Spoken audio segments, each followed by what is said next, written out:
واحد بيشتغل وبياخد كل يوم 2 جنيه، حلو. يبقى بياخد كام في الشهر؟ 60 جنيه الشهر. 60 جنيه. حسبتها ازاي؟ 2 في 30. هو الشهر فيه 30 بس؟ الشهر فيه 30. طب اسمع السؤال تاني.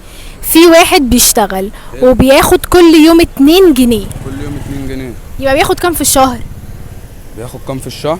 الشهر ب 30 يوم. 30 بس؟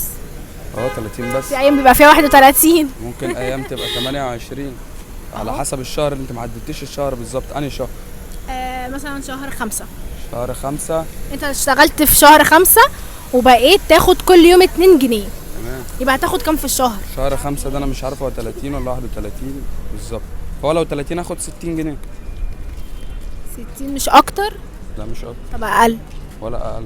لا هي اقل. اقل ازاي؟ اقل. احسبها. طب في انت اجازات؟ بتاخد